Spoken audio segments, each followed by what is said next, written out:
Well, good evening, everyone, and welcome back to another edition of Sustainable Tallahassee's Green Drinks for the month of August.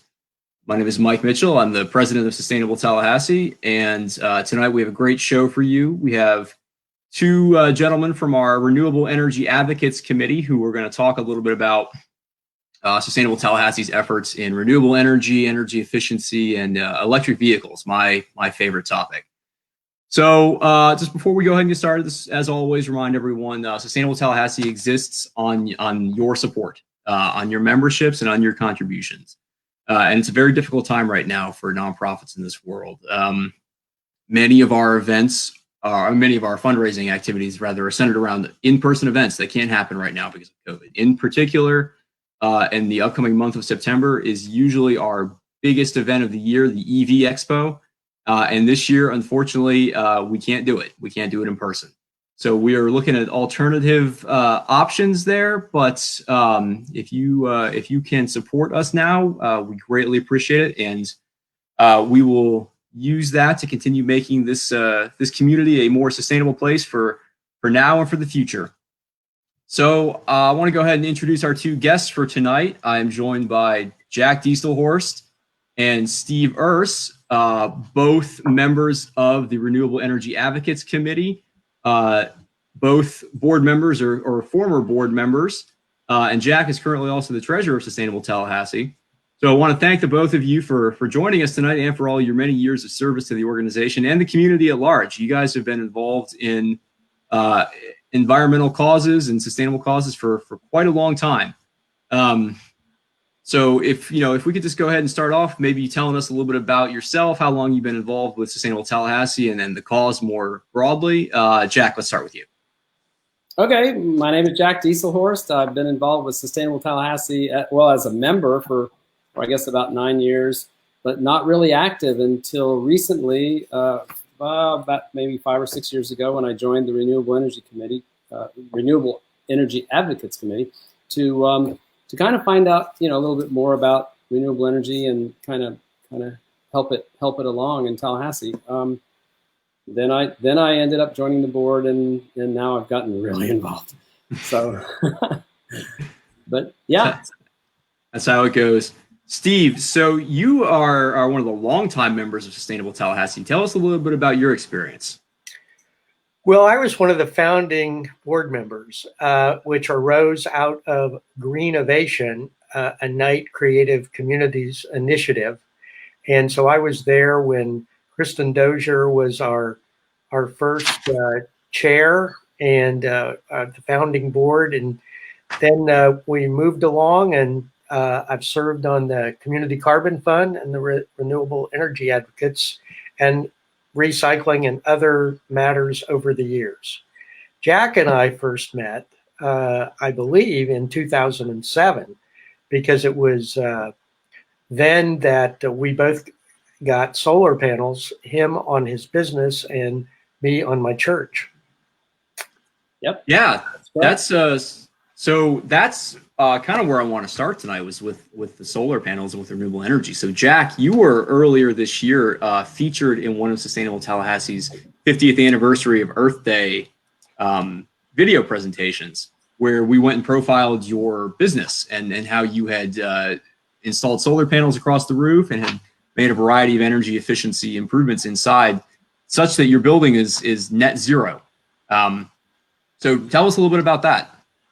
Well, that was pretty scary and exciting. It was like 12 years ago, 13 years ago, I guess. And we put up at the time, which was a lot, 25 kilowatts on an array on the roof of my office. And that was a big expense. And it was not a whole lot of people had done it. Steve was putting it on his church, and I went and looked at that installation and a couple of others that had gone in, and we decided to do it. It ended up paying back after about 9 years in just the savings of our utility bill. So after 9 years, that's part that it's producing for my company is free. So and it was great. And then we put another a year and a half ago. We put another, or almost 2 years ago now, we put another 50 kilowatts So we have a total of 75 kilowatts on the roof, and it's producing every bit of energy we use. For the last year and a half, we haven't used net a single kilowatt hour from the city. Now, we use it from the city and then we give it back to the city, so it's net. But it's been zero for a long time. Now we still pay demand, and demand is a whole different animal. Well, that's a great story, and it's a really impressive building. If you ever get the chance to go out there and see it, it's all the various things that have been done. But one of the things we hear a lot about solar is that for the average everyday person, it's really not very accessible. The upfront costs are very high, and participation in solar is a very difficult thing to do. But one of the things that you guys have done with the RAA committee over the years is work with the city of Tallahassee to establish a community level solar program. And Steve, I'm wondering, can you tell us a little bit about your efforts there and about how people can buy into that? Yeah, actually, even before Sustainable Tallahassee, we had the Big Bend Climate Action Team that was working with the city in terms of enhancing their clean energy plan back when they were considering a coal plant. And they hired a number of consultants at that time. So one of the things that when the Renewable Energy Advocates formed, we already had a number of people had great relations with city staff. And so we were able to learn from them when they came in and spoke to our organization, see what they were up to. And they indeed asked us questions about what people in the community wanted. And we initially were pushing a smaller community solar kind of thing, more of a for neighborhoods, mere 500 kilowatts, half a megawatt. Company from Colorado came here. We had programs, sustainable conferences, and they spoke, and that never worked out. But when the prices really came down for utility scale solar, the city went in a big way and started with 10 that was going to be at Arva Hopkins. And then they decided quickly to go to 20 at the airport, and then 60 megawatts. So occupying hundreds of acres out there at the airport. The other great thing that Jack is excited about, and I'm excited about too, is the Tallahassee Solar, the Solar Customer Participation Program. Jack, you want to tell us about that? Yes, the Tallahassee Solar is a program of the cities that allows customer participation in the production of the 2 solar farms. And there's the 2. Did you mention the other one? There was a 20 megawatt, and then there's the 42 megawatt. Yes. Phase. And so the first 20 megawatt solar farm, the customer participation was completely subscribed by customers in Tallahassee, utility customers that wanted to pay a little bit more on their utility bill, like it's 5 cents a kilowatt hour for the fuel part of it, and pay that extra amount for the next 20 years. And it's fixed for 20 years. And I thought it was cool because it sent a message to the city of Tallahassee that, hey, people are interested in being part of the solar production that the city has put in. Now we've got the 42 megawatt array, and we would love to completely subscribe it. Now, it started at the beginning of this year, and it hasn't, the city hasn't gotten to putting it out yet for subscriptions to residences and businesses yet because of this pandemic, and I don't blame them. Now is not the time to do it. But as soon as that gets past us, hopefully they'll open it up and everybody can jump in and join it. And I'd love to completely subscribe it again. And yeah, I think it's important to point out that for that first farm, there were over 1,700 residents that had signed up. And Orlando Utilities years ago was excited when they had 45 residents sign up for a smaller downtown facility. The other 50, and that was 50% of the production. The other 50% was for commercial, and that included FSU, all the way to smaller entities. And FSU was so excited about their opportunity to be able to hedge against the higher potential prices in the future of natural gas, that they said that they wanted as much as they could get at that time.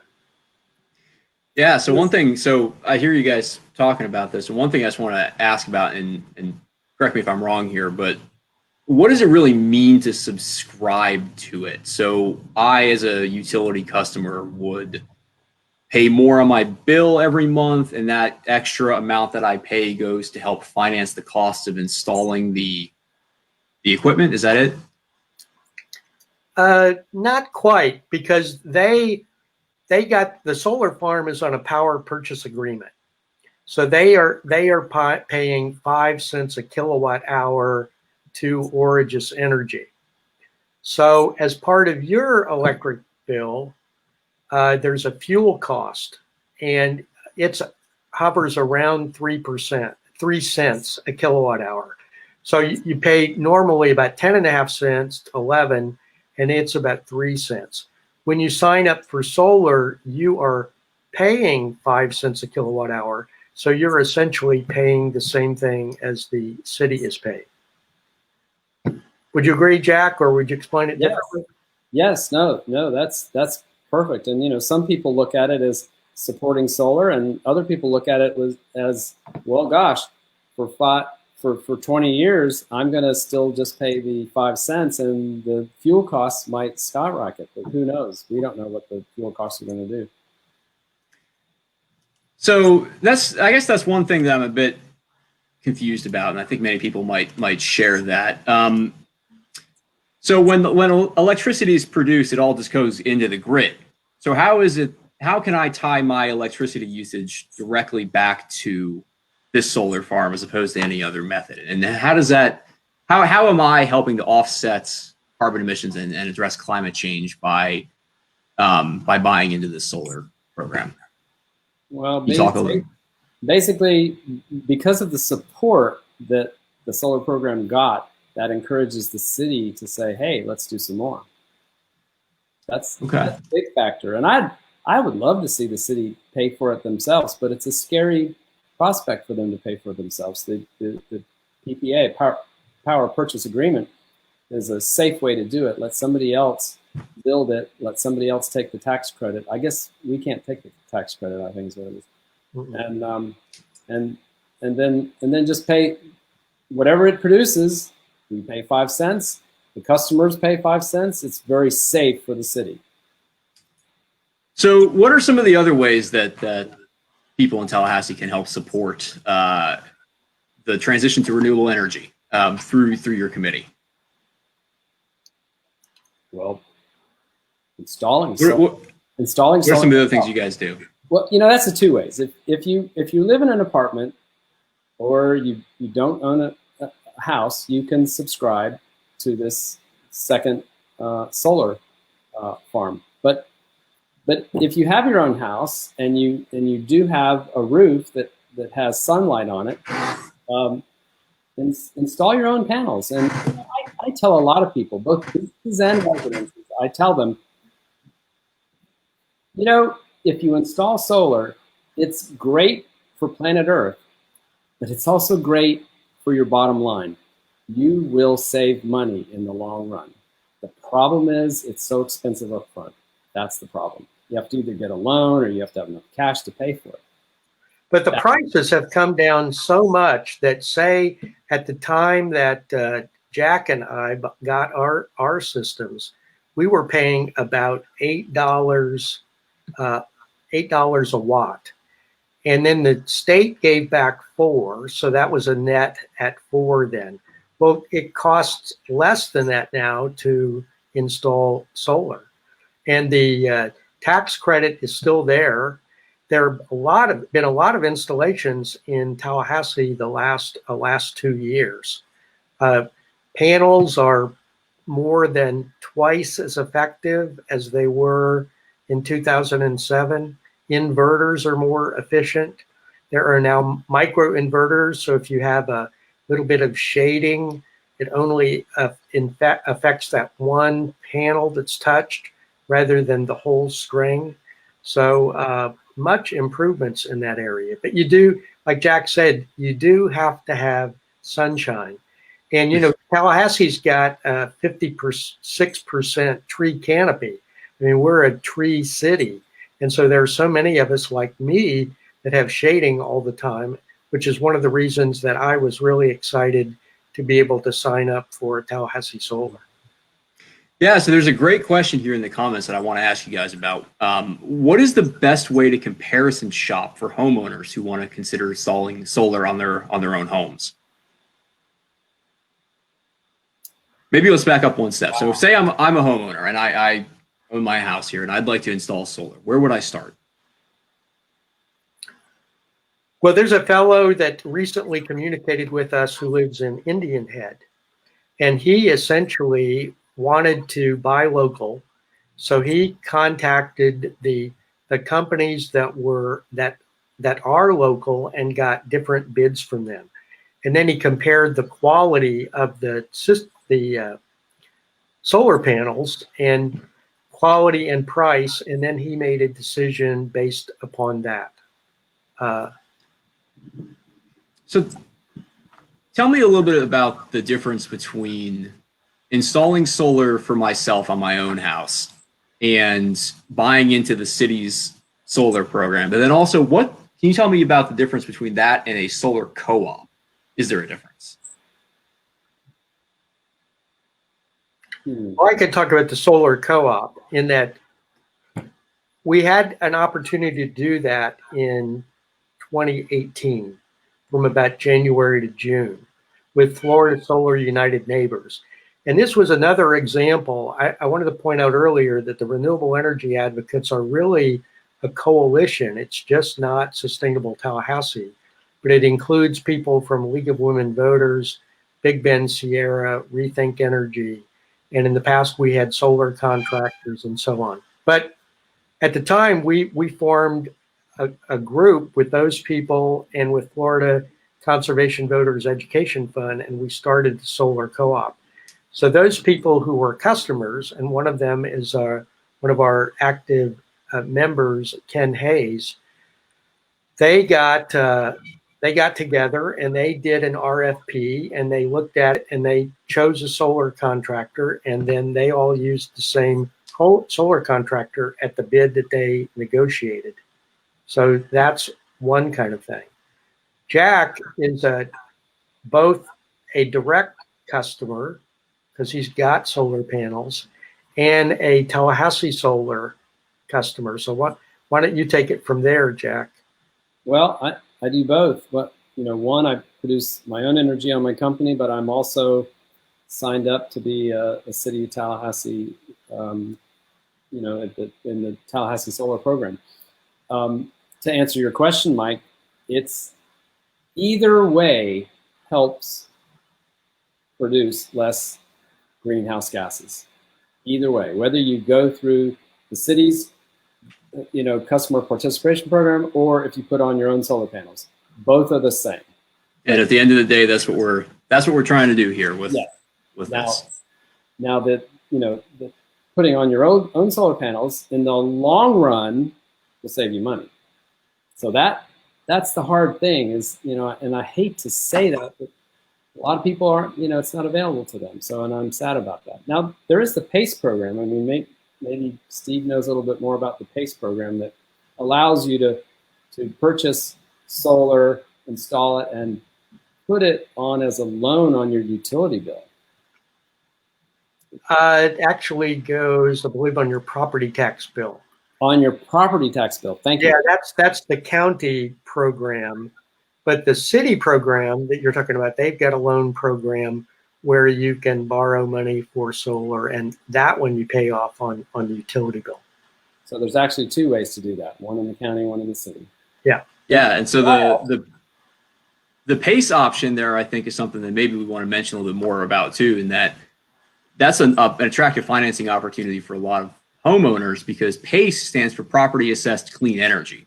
And so what happens is you install these panels or whatever this technology is you want to do on your home, and if you slap a $50,000 solar installation in your house, the value of your house is going to go up by that much money. And so what happens is that the property appraiser assesses the new value of that, and you pay off that installation on your property taxes over the next 10, 20, however many years until it's done. And so it's a way to get it done up front, to get over the upfront costs of solar and install them now.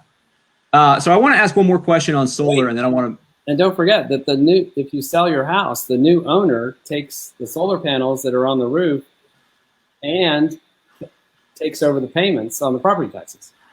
So I mean, it's a win for them too. And PACE is for a lot of other energy efficiency things than just solar too.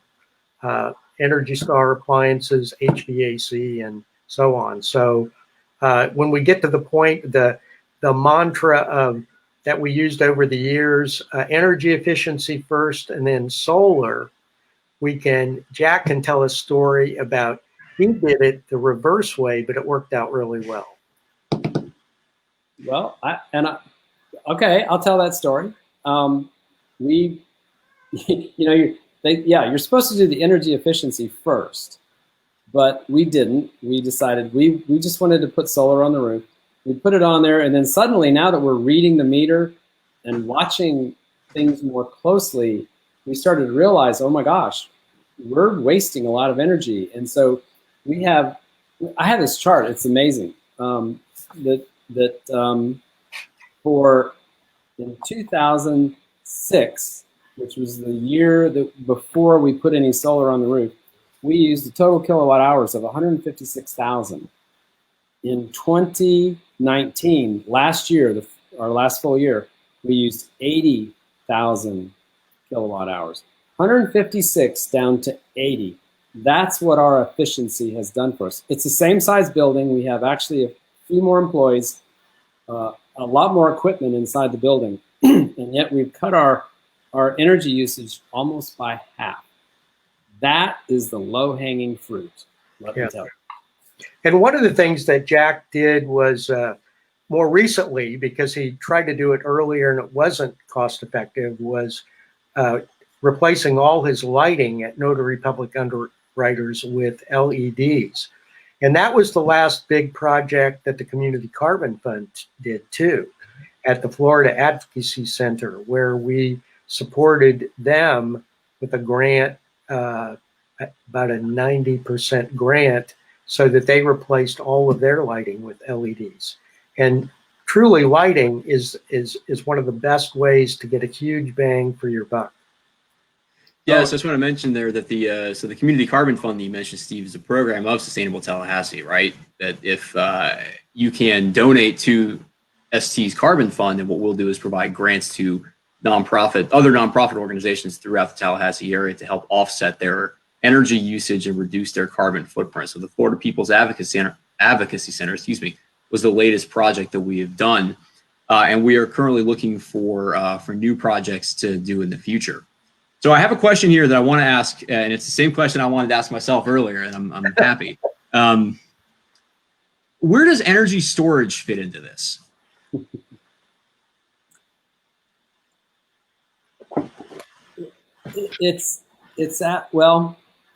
I don't know if you want this conversation. This is I wanted to explain how getting to 100% renewable energy, clean renewable energy, what we'll have to do to make that happen. And are you ready for that conversation? I mean, it can get a little in the weeds, but it's kind of important to understand how hard it is going to be for our city utility. Now, let's be clear. It's our utility. City of Tallahassee owns the utility company, and anything we do to harm it will harm us, because the profits from our utility company go into our general fund and pay for services of the city. So we need to take care of our city utility. We're asking the city utility to go to 100% clean renewable energy. That's a big ask. The city commission passed the resolution saying we want to do that by 2050. So, like I said, it's a big ask. It's not easy for them to do it, especially it needs to be reliable. Okay, I've got some points here. The first is people say, well, you just put a whole lot of solar panels on your roof or on all the roofs and all the property around, and that solves it. You've got 100% renewable energy. Not so easy for them. First, you got to find the land. You've got to put the land. You clear the trees. You can use the trees in houses to store that carbon. Sequester that carbon, and as long as you don't burn all that wood. But you got to find the land. So they've got to buy the land. They have to have it accessible to power lines or substations that are nearby. So that's not so hard. I mean, it's hard, but they can do it. Here's the problem. The problem is the sun doesn't always shine. So at night, there's no sun. So there's no energy being produced if we're 100% on solar panels. If a storm goes through, we're not producing any energy. Or if, here in a bad case is if it's sunny and suddenly a cloud goes over all the solar panel, most of the solar panels in Tallahassee, and it can be producing and then not producing. And that's the problem the city has to solve. And to answer your specific question, you have to do that, a good amount of it with storage. Storage can be through batteries. It can be many other ways. They've come up with all kinds of different ways to store energy, but it's a tough nut to crack because battery storage is expensive. So for the first part, well, let me back up.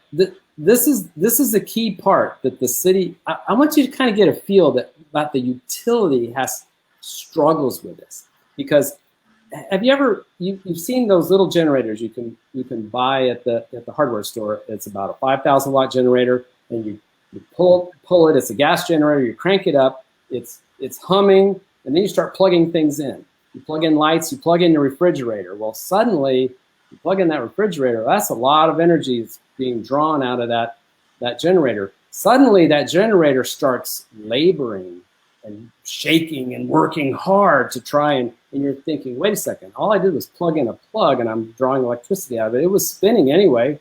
It should be the same. Well, no, it's called conservation of energy. So the motor has to burn 2 or 3 times more gasoline to keep that generator spinning, because the generator has to work a lot harder to make that electricity. It's the same with the utility. You got this big generator, and a huge generator at the R.V. Hopkins generating station west of town. And as people, it's a cold morning, and people start turning on their AC units, the heat strips come on, they start using hair dryers to blow their hair, and all of a sudden, that big generator starts to struggle and it starts to work, and it has to keep spinning the same speed, because if it's not spinning the same speed, it's not 60 cycles a second. So it starts laboring. The people, you got to see the control room at the R.V. Hopkins plant. And they got this big control room on all these things, and they're saying, turn up the gas. And we got to have more steam to drive that turbine to spin that generator so it doesn't slow down. We can't let it slow down. It's a stressful job. They're trying to burn as little, natural gas as possible to run that generator, but then everybody turns everything on at the same time. That spikes demand, and it stresses them out horribly. And that's the problem. So now imagine that don't have this generator that's running on natural gas. Now suddenly you're all solar, and a cloud goes over. It's a huge supply and demand problem for our city of Tallahassee utility. And so it's going to be a hard nut to crack. We have to have storage in the form of probably batteries for a top percentage of it to cut that demand, and so that those operators at the plant don't stress about not having enough energy for the city. So how about on the individual homeowner level scale? I mean, I think that's what part of that question too that came in the comments here was, can I store energy when it's nice outside, but then use it at home if the power goes out from, say, a hurricane or something along those lines? Are there options available today for the average everyday homeowner. And Steve, can you maybe tell us a little bit about that? Well, a little bit in that Solar United Neighbors, as I mentioned, has been doing co-ops all over Florida. So recently, last week, I wrote Angela DeMondron, who heads up that program in Florida and now a couple of other states because they've been so successful. When they're doing their RFPs now for every request for proposal, they are adding battery storage in there. So I wrote her then, said, well, are you building in things like Tesla, the Tesla Powerwall and the like? And yes, they are doing that now. And apparently Generac is developing something in personal solar storage. I want to say just a quick thing about utility scale, because the city has been told through a couple of engineering studies that they are now constrained at 62 megawatts of solar. And before they move beyond that, they're going to need to develop and integrate some solar storage. And their analyses so far have said that utility scale solar is so far too expensive, but that it keeps coming down. Can I answer the question about personal sufficiently? Sounds like it's available, a bit uncommon, but that it's increasing in availability and decreasing in price every day. So I think that gets at it. And Jack wanted to do it, and he tried hard to do the Tesla Powerwall, and I tried to do it at my office. It's called the Tesla Power Pack, and it's a much larger system than what you put at a home, but we couldn't do it because Tesla's busy installing them out west, I guess. But the Powerwall, which is for residences, is much more available. So I think the Powerwall is much easier to get. And the Powerwall, I mean, it just sits on the wall. It's about, I don't know, 6 inches thick, and you just attach it to your wall inside or outside your house, and it stores enough energy to power your whole house. Most houses. So let me ask you guys, but better. Let me change the subject a little bit here and ask you a little bit about the financial impact of this switch to renewable energy. As you guys mentioned, the City of Tallahassee Utilities is a municipally owned utility, so it's not owned by investors. And so any costs associated with that are ultimately, I suppose they are with investor-owned utilities as well, but they're passed on down to the customers, in this case, the citizens of Tallahassee. So tell me a little bit about the financial impact of this switch, particularly on low and middle income families in the area. Is there going to be any?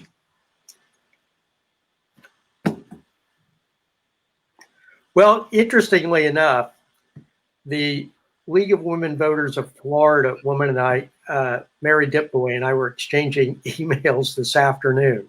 And she told me, because Winter Park is going to try to also go 100% renewable energy, and they get their power in part from Florida Municipal Power Association, Covanta, Orlando Utilities. So Synapse Economics just did a study for them and said in the long run here, renewable energy is going to cost less than fossil fuels. So that was truly good news. I mean, that's the answer. It's going to cost less. In the long run, yeah. Mm-hmm. Yeah, that's the challenge with any new technology, any transition of any kind. That it costs a lot up front, but that ultimately you're going to end up saving a lot of money. And of course, we can't forget in this case, saving from emissions that are causing climate change and causing irreversible damage to the world's environment. So I'm going to go ahead and switch again topics here to ask something that I have been wanting to ask since we sat down tonight, because August is usually the month that we talk about electric vehicles. And I know that Jack, you are a Tesla owner, and Steve, you are a plug-in Toyota Prius owner. And so can you tell me a little bit about your experiences as EV owners? Jack, go ahead. I mean, they're amazing. It's an amazing vehicle. Mine is a Model S. It's 7.5 years old now, and it still runs like a charm. I mean, and it has very few issues. I think when it brand new, it had a range of 205 miles, which of course there's no Tesla that has that little a range anymore. But back in the day, that was all they had. Now it probably has a range of 195 miles. So I've lost a little bit of range, and it's 7.5 years old, and it's almost 8 years old, and it just runs. God, it's a fun car to drive. So, I think the electric vehicles have gotten a kind of a bad rap in the past because you think they're just golf carts, and they're not. They accelerate incredibly fast. They're nimble. They're safe. They have very low center of gravity because the batteries are heavy and way down low on the frame. And it's an important thing that we need to do because we've got to transition our transportation sector completely to renewable energy, which is a difficult task if you're burning gasoline. But so we have to get people to buy electric vehicles to switch it. So Steve, I want to ask you about this, and this question just came in the comments section here as well. If I remember correctly, your Prius you bought it pre-owned, you bought it used. Can you talk a little bit about the availability of used electric cars now? I know they're a great value, and I started looking in about August and September of 2017. And I had learned that a dealership, BMW Autos, in southwest of Atlanta had about 50 Nissan Leafs. They also had Ford Fusion Energies, C-Max Energies, and the like. And so I kept looking at the Leafs, but then as a single guy, and I only wanted one car, and I knew I was going to be doing a lot of trips down to Sarasota and a few over to Gainesville, I needed a way to get there, and I didn't want to invest very much money. So there was a 2014 Prius plug-in there, and a C-Max about the same. Both really nice cars, mileage 40,000 or so. So I paid $16,000 plus $1,000 in taxes to get this Prius. So it's got probably the lowest, fewest miles of battery of any plug-in in Tallahassee because it's only about 10 or 11. But between February and last week, I had not bought gas. So I was able to just on a 10-mile range and the half tank that I had in there go that far. You hear great stories like that from Kara Fleischer with her Chevrolet Volt. But now what's happened since 2017 is that there are so many more electric vehicles with longer ranges. And so now the kind of electric vehicles that you can get used are going to be have a greater range and be more efficient like that. Yeah, I know. Just for example, I think many of you know Peggy Sanford, who is involved with Sustainable Tallahassee's Rags to Bags program and is the past president of the board. Peggy just bought a used Chevy Bolt with a B. So that's the 230-some mile all-electric version, and that only first came out in 2018. So, even the all-electric higher range options are starting to be available used. And we're seeing more and more of that too with, just of course with my example, my Tesla Model 3, which is now approaching 3 years old. The first Model 3s are starting to be sold used. I know several members of our EV club who were original Model 3 owners are now brand new Model Y owners and have traded in their Model 3s, which are available used somewhere. I'm not sure where they sold them, but somewhere there are available Model 3s used now. And so that is an increasing option for people. So just want to ask you guys any last thoughts on where EVs fit into the broader picture of the switch to renewable energy. Well, you have to understand that you have to put the energy into the car, and where you get the energy is important. Right now, we get our energy in Tallahassee from natural gas, but at least for my car, when I charge it at the office, since it's 100% solar, I was able. I'm not there now because of the pandemic, but when I was there last year, I never charged my car at home. I charged it at the office, and it was 100% on solar, running on solar power. So that's where we need to head. As the city goes solar more and more and more, that means all of us charging our cars are going to be 100% using renewable energy to travel. That's our transportation sector. Yeah.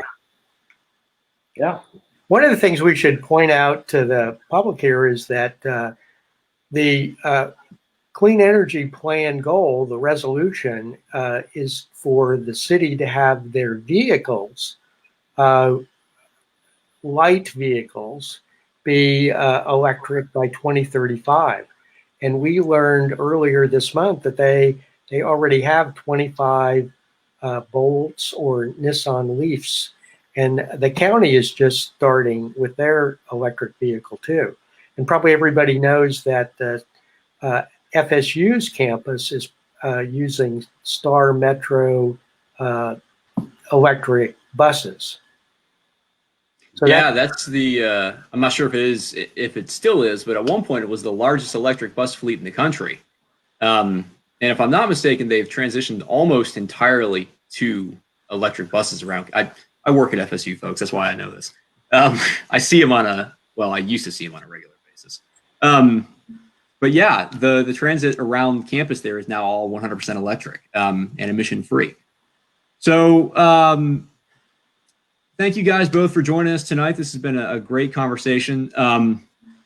As I mentioned at the beginning of the outset there, Sustainable Tallahassee every year does an EV Expo where we invite the public to come and view EVs and to talk to people who are owners.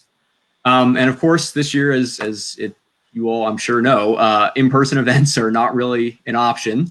And so we have scrapped that for this year. We are not doing a in-person EV Expo, but we are currently exploring a video series, much like the one that we did earlier back in April, where we will go and interview individual EV owners of a variety of different vehicles and post it here on Facebook Live, just like we are tonight. So stay tuned for more information about when those videos are going to be up, and we'll have a very similar model where you can engage with an EV owner one-on-one.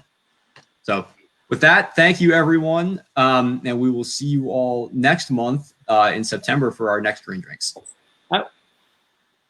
I don't know. I was thinking we should talk a little bit about the far future of renewable energy. Do we want to talk a little bit about that?